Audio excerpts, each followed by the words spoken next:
everyone. This is your very first English 1 class of class 10, and hope you all are fine in this pandemic situation. Take good care of yourself. Take all the necessary precautions that should be taken. And as you know, the very first class means here we shall not be starting our portion or whatever is there in our syllabus. I will just give you the introduction to what are the contents of your syllabus. Now, the very first thing is that you already know that the same syllabus of class 9 as you have read, the same syllabus of English 1 is there in class 10. So English 1 syllabus, there is nothing has been reduced, there is no change. The same things are there as you have done in class 9. So let me have a very quick recapitulation of what you have learned in class 9. Okay, and the question pattern, the marks bifurcation, everything I will tell you now. Okay. So that also you can download from the council's website. I have already said that always you follow the council's website. When any update comes, you can get it from there. So the first thing that you should know is the syllabus which is uploaded, the English 1 syllabus which is uploaded in your council's website. So the first one is this. So here you can see that what are there in your syllabus. The first one which is there is your composition. Now first you read what is given here. Now English language, there will be 5 questions will be set, all of which will be compulsory. So if you see your English 1 question paper, you will find there will be 5 question number. There will be 5 question numbers, and all of them are very much mandatory. You have to answer all. Now coming to question number 1. Question number 1, as you know, will be your composition.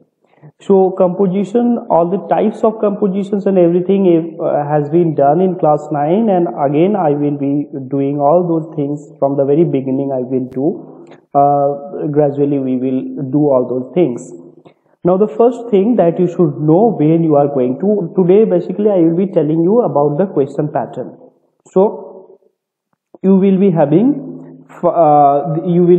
the composition in question number 1, and here you will be given as many as 5 options. Among those you have to choose one and you have to answer one. So the 5 compositions, they will be of different type. There you will find the reflexive composition, you will find the kind of story composition, short story composition, you will find the kind of argumentative composition. So all these compositions are there. Descriptive compositions, narrative compositions, everything is there. Now, and picture composition obviously. So your work is to choose any one of them and to answer that. Now here you will be having the word limit of 300 to 350. Okay, now what you will do while writing a composition, what you will do? You will do these things. You will organize, you will describe, you will narrate, you will report, you will explain, persuade means you will go deeper into that meaning and you will find out whatever things are there. You will argue means in argumentative topics, and you will present the ideas in a very coherent manner, means your ideas will not be a very scattered and not in a very dismal condition. It should be in a very disciplined way. It should be presented in a very coherent way. It should be well arranged. Okay, so first what you will do when you are writing a composition, first you are planning what are the points that should be written in your composition. So first you are planning, and then you are arranging them. First you are planning them, then you are arranging them, and third you are producing the composition in that way, or you are writing it in that way. Okay, so in a very coherent way, in a very disciplined way, you will have to write your composition. That is in question number 1. Okay, then the subjects of the composition will be varied and may be suggested by the language or by other stimuli such as pictures. So here the council is telling you what are the options which will be given. You can be given one picture, and from that you will have to write a picture composition, or you can be given certain topics can be given from which you have to write your composition. With one subject, a number of suggestions about the content of compositions will be given.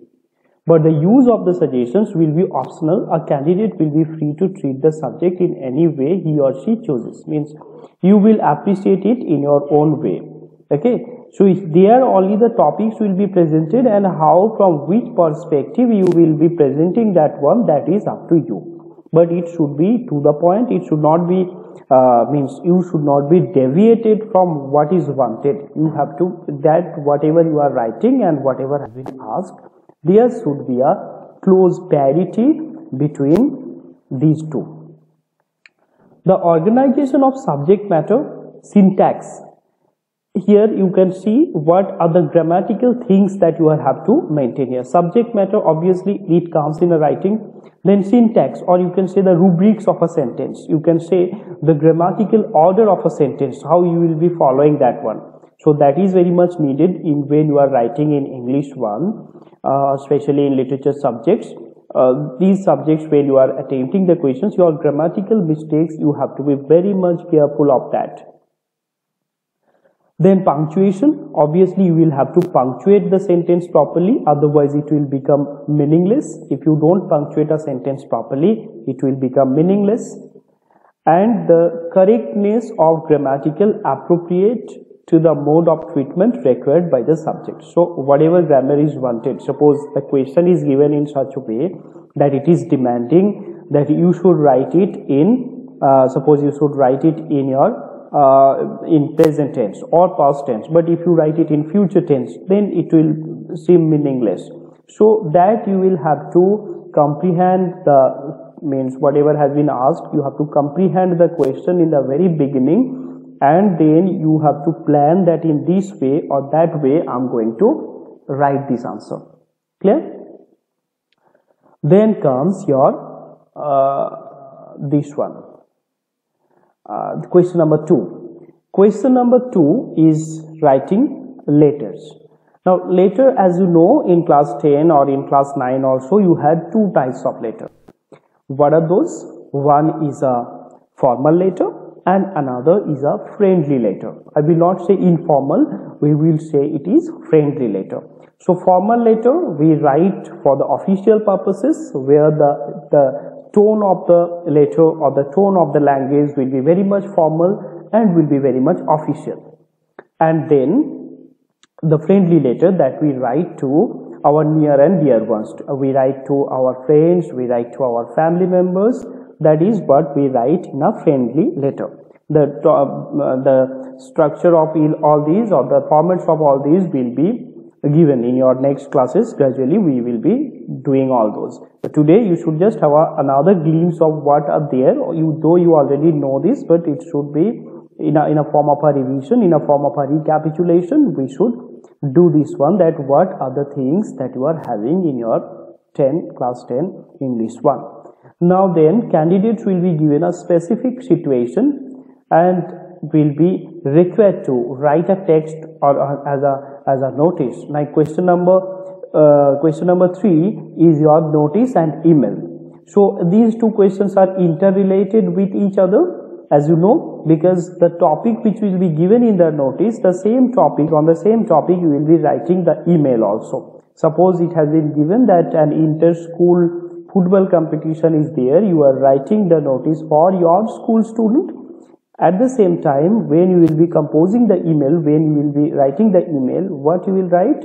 You will be asked that you write an email to the neighboring school's principal to ask them to participate in your event. Okay, so these are there in question number 3. Question number 3 is notice and email. Now question number 4. Question number 4 is what? This one. Question number 4 is your comprehension. Comprehension is what? A text will be given. That will obviously, all these will be unseen. That means it will be not from your syllabus, not from your any textbook or anywhere. Okay, coincidentally it can match with whatever you have read. If you have read a vast number of books or vast number of stories or articles, then you can find that is, if you are fortunate enough, then you can find that a text you have got with which you are already acquainted. But in most of the cases, you will find that it is an unseen paragraph, it is an unseen passage. So you have to read it, you have to comprehend the meaning of it, and you have to answer the questions accordingly. So that you have to do in your question number 4. So what is written? An unseen prose or passage about 450 words. The approximate word limit for the comprehension will be around 450 words will be given. Uncommon items of vocabulary and structures will be avoided. One question will be said to test your vocabulary. Candidates will be required to show an understanding of the words, phrases in the context in which they have been used. So as you know, there will be some words, and you have seen already, you have seen in class 9, which I gave in your annual question paper, that 3 questions, 3 words, you have to find out the meaning of those 3 words. Means you have to write the meaning of those 3 words, as means your own meaning you will be writing from your own vocabulary, that what are the meanings of these 3 words, and that is on the same parts of speech or on the same form of the word in which it is given. So that you have to do in your comprehension question number, means when question number 4 you are going, question number 4A will be your that one, and then you are coming to your question answer part in this comprehension. From the comprehension, 2 marks and 1 mark question will be set. So that you will have to write by taking the idea from the text or on the basis of your understanding of the comprehension. Now here you have to remember one thing, as I have already shared in your previous class also, that you don't copy the text blindly when you are writing the answers to these questions, to the comprehension questions.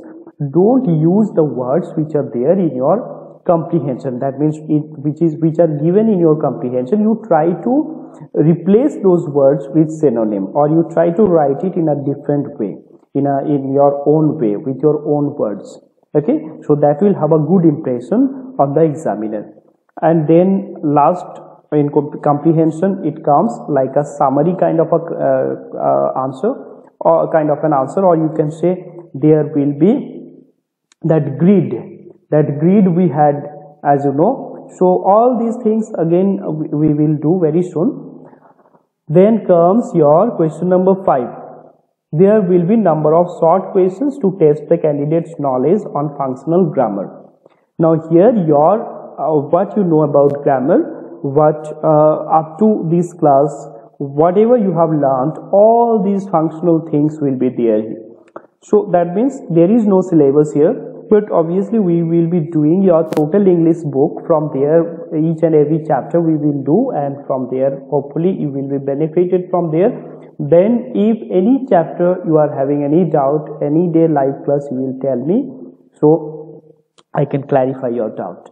Okay, so here in question number 5, this is a very vast one. You can say this is a very vast one, because here there is no kind of syllabus. When you are being asked to rewrite a sentence as the instruction, as per instruction, when you will be rewriting the sentence, that means the instruction can be anything. It can be removed to, it can be your using so that, it can be your using as soon as, so, or it can be the interchange of parts of speeches, it can be the verb forms, it can be anything here.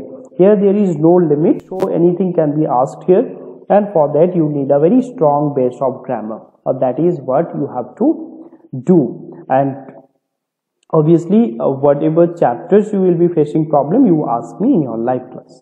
Okay, now here if you see in your total English book, the very first chapter which you are having in your total English book, the first one is your active and passive voice.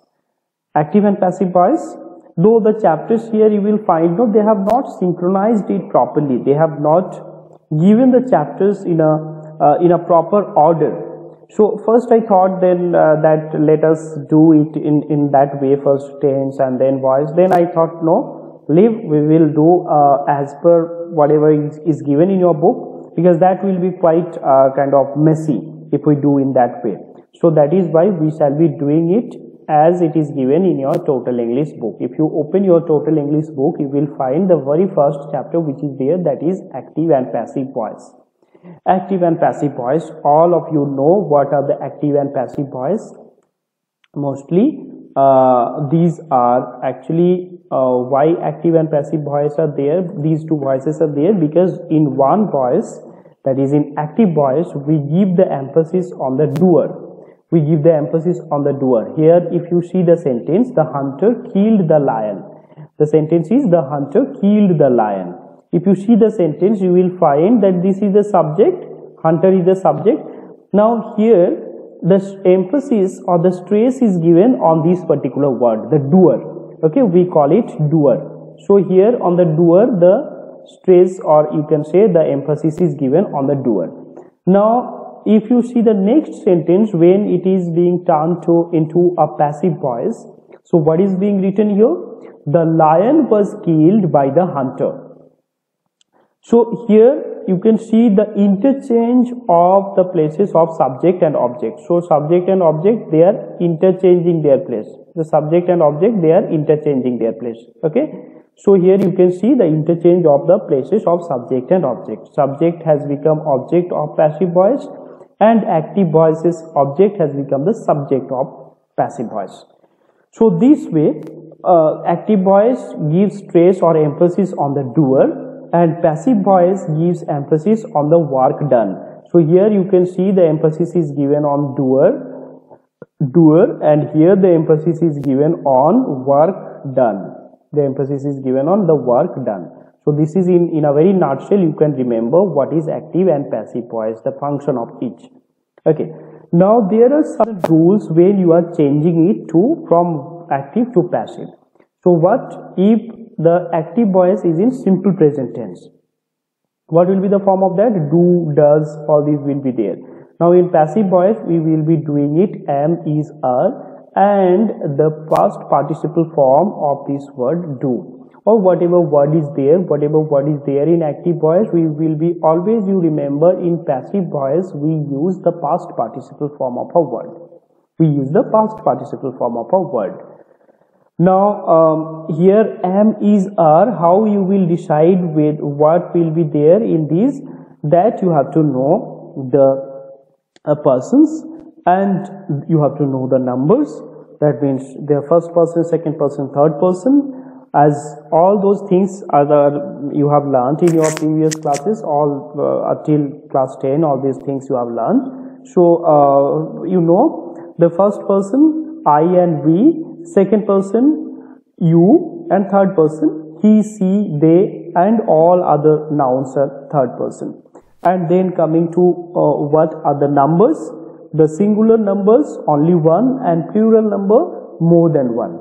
So when it will be when you are using this am, is, are, or maybe was, where, you have to remember that am is used only for I, and is used for a singular person, for a singular subject, and are is used for plural. Okay. So this way, here in present continuous you will find that am, is, are plus this is the actual form of present continuous. When present continuous, what will be given? That will be given like he is reading a book. So you can see is there, and after the verb there is ing. So what you will have to change in your passive voice? Passive voice you have to use you have to bring this being, and then your past participle form of whatever word is given, whatever verb is given here, the past participle form will be used here. Present perfect, the same thing, has and have will be used.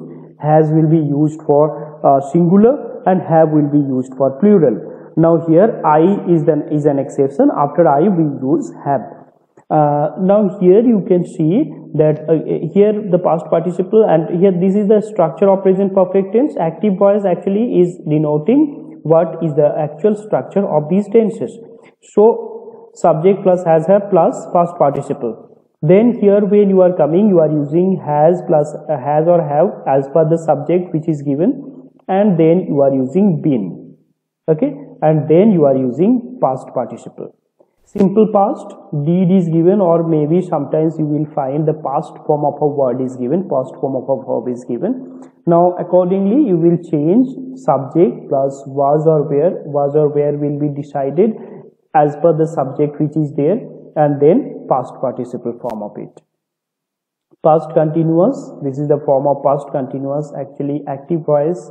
In active voice, past continuous will be in subject plus was or where plus verb ing. Now when you are changing it, was and where will be there as the subject. Accordingly the subject, what will be the subject, according to that you will be using was or where, and then you will be using being, and then the past participle form. Then past perfect, had done, that means subject plus had plus past participle form, and then when you are changing it into passive you will be using had, means subject plus had plus been plus the past participle form. Then simple future, coming to simple future, in simple future you have the structure of shall or will plus the present form or the first form of the word, and then when you will be changing it you will be using subject plus shall or will, and then be, and then the past participle form of the verb.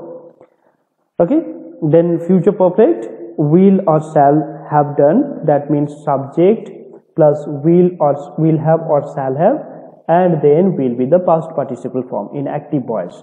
Now when you will be changing it into passive you will be using subject plus will have or shall have been, means here you will be using will have been or shall have been, and then past participle. Okay, then when these are the modal auxiliaries, you know, these are the modal auxiliaries. When modal auxiliaries will be there, what you will do in the subject, here the structure will be modal auxiliary, and after that the present form, means he can do the work, so the work can be done. Okay, so here you can see when you are given a modal auxiliary, after the modal auxiliary you have to bring be and then the past participle form of the verb. Okay, so this way we are going to change these voices from active to passive. Okay, and then comes your there are some introductory things that you should know while doing your changing the voice. That is, I think by till means when you are in class 10, it is expected that you know what is transitive and what is an intransitive verb. Transitive verb means it takes an object or it has an object. So transitive verb means what? Transitive verb has an object. Like if you see, the parliament passed the bill. What did the parliament pass? What did the parliament pass?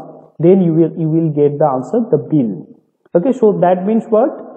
This is having an object. This is a verb and this is having an object. So we will call it a transitive verb. So a transitive verb will have an object. That means when you will question the transitive verb with what or which, when you will question the transitive verb with what or which, or sometimes with whom, that comes the direct and indirect object. So when you will question with what or which, the answer you get, that is a direct object, and when you get the answer by questioning with whom, that will be an indirect object.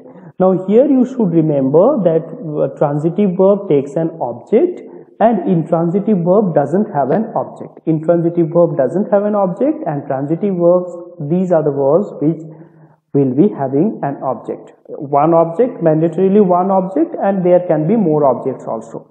Okay, transitive verb mandatorily will have one object and it can have more than one. Okay, but intransitive verb, they don't have any object. Okay, now why this is relevant while you are doing your voice change? Why this is relevant? This is relevant because we will not be changing, we can't change the we can't change the voice of intransitive verb. Means if there is an intransitive verb, you remember that you can't change the voice. Okay, so always there are some exceptions in PK the Circus book. You will find that I will be telling you. that one or two exceptions are there, but those are very rare. But mostly you should remember that generally it cannot be changed from active to passive if there is an intransitive verb. If there is no transitive, that means there will be no change of voice. Okay.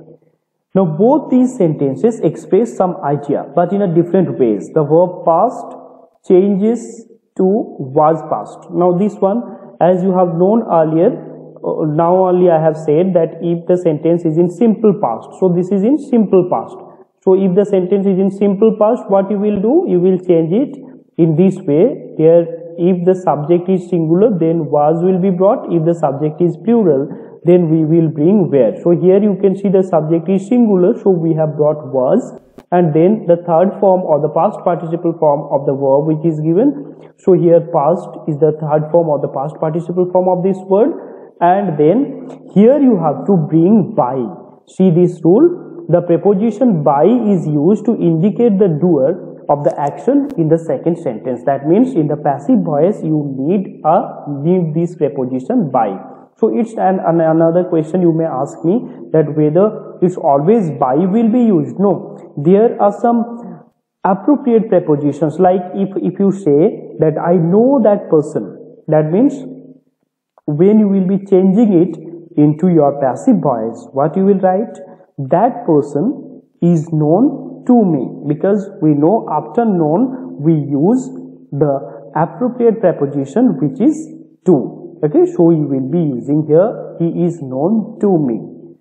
The first sentence emphasizes the doer. As I said, the first sentence, that means the active voice, it will be emphasizing on the doer, and the second sentence or the subject you can say, or in the second sentence you will see that is on the work done, that was past. Here the red color, this part is being given emphasis. So that means what? The work done. So the emphasis is being given on the work done. In active voice, the emphasis is given on the doer, that means who is doing the work, and in passive voice the emphasis is given on the work done. Clear? Next it comes when a subject is the doer, of the action, the verb is said to be in the active voice. So when, as I have already explained this one, active voice verb is the subject is the doer, and passive voice work done is the main purpose or main emphasis is given. Now rules for the change of from active to passive voice. The very first one is that this one which I showed you. This one you have to remember, that is your interchange of places. Subject will go to object's place and object will come to subject's place. So first rule is that interchange of subjects and objects. So the subject of the active voice become the object in a passive voice, and the vice versa is applicable. That means the object in the active voice becomes the subject in the passive voice. Okay. Now the meaning of the sentence doesn't change. You remember it very well, that the meaning of the sentence will not get changed. The meaning will be the similar. Means it also comes under the chapter transformation of sentences. Why? Because in transformation we change the structure, but the meaning will remain unchanged. Okay. So here you have to remember, while you are changing from active to passive, you will not change the meaning. The meaning will remain unchanged. The tense or the time of actions of the sentence remains the same. Obviously, the tense will also remain the same. That means if it is given in the active voice of simple present, it will be in the passive voice of simple present. That means if the work is like this, I read books, I read book. That means I read books. So books are read by me. So both the sentences are in simple present tense, but the first one is in the active form of, or you can say in the active voice of simple present, and the second one is in the passive voice of simple present. The next rule is the tense or the time of action of the sentence remains the change. So these are the things which you can't change, that will also remain the same. Now the type of sentence doesn't change, like a statement remains a statement. This is another important rule. That is, when, suppose, as you know, there are four types of sentences. First one is your assertive sentence, interrogative sentence, imperative sentence, and exclamatory sentence. Okay, so these are the four types of sentences, and when you are changing the voice of a particular sentence, the voice will be changed, but the sentence, the type of the sentence will not be changed. That means an assertive sentence will remain an assertive, an interrogative sentence will remain an interrogative, and imperative sentence will remain an imperative sentence. So preposition by is used. This one I already discussed just now. And when the subject is known in the active voice, we use. When the subject is not known in the active voice, we use the passive voice. So that means what? Suppose the question is like this: what is the meaning of this particular sentence? Suppose the question is like this, that I was given some food. I was given some food. So that means mostly when it has been given, you can use it in your writing also. This rule is also applicable. That means when you don't know the subject, or the subject is not particularized, the subject is not mentioned, then what you will do? You will bring a subject. Mostly first choice is that you will use it in passive voice, because passive voice we don't need the subject. Passive voice, the emphasis is given on the work which is done. So when you are writing the sentences like this, I was given some food, I was taken to a place. So here you can see there is no no subject is there. Who has taken you? That has not been given the emphasis. That means what? That means what? These are the sentences which are in passive voice. Okay. So you have to remember this one, that when you don't want to mention the subject, or when you don't know about the subject, or the subject is not particularized, then you will use it in passive voice. But then if such question comes in your exam, what you will write? I was given some food. Change the voice. What you will write? You will write food, or when you will be changing it into active voice, you will bring somebody, you can bring they. So it is up to you. Whatever you want, you can bring a subject. Or he gave me some food. I was given some food. He gave me some food. They gave me some food. Somebody gave me some food. So that way, when the subject is not mentioned, when you will be asked to change it from passive to active, you will be doing it in this way.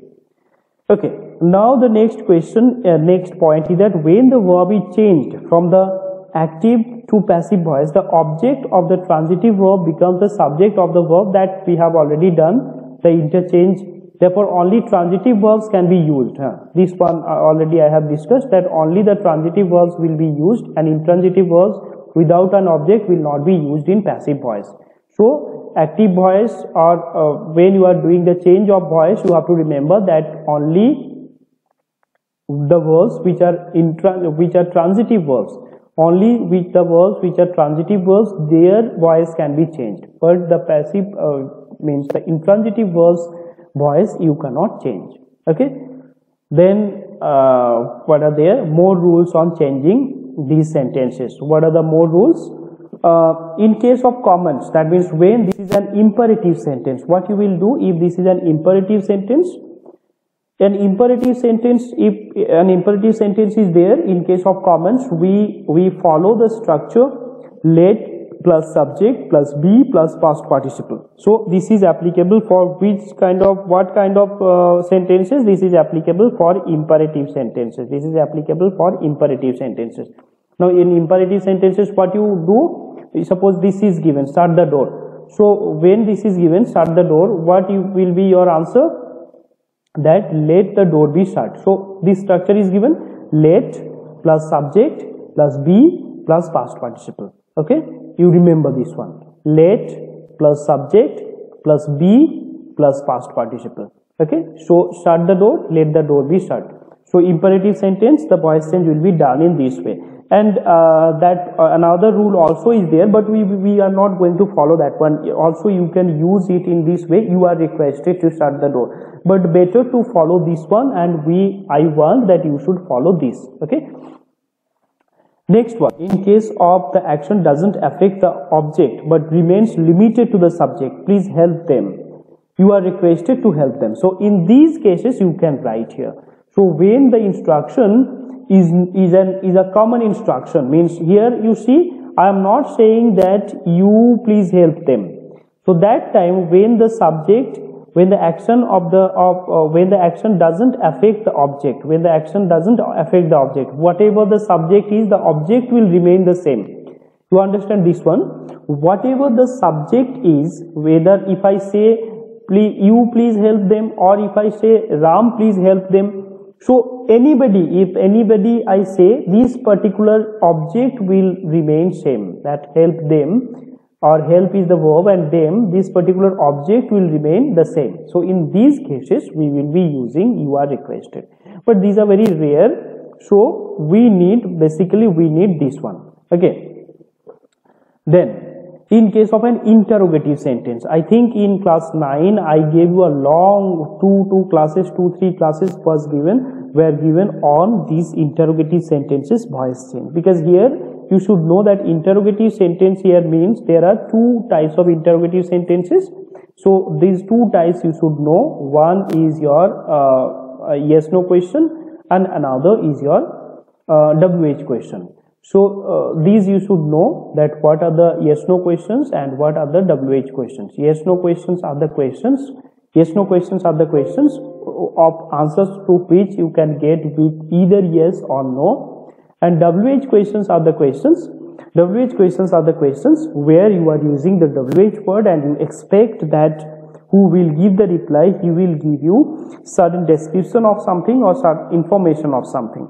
Okay, so these are the differences between yes no question and the WH question. Okay, you see your time is already up, it has become 36 minutes, but if the class would be of 30 minutes, so let me stop here today. From the same where we are stopping, from the same point only I shall be starting in your next class. Okay, have a very good day. Thank you.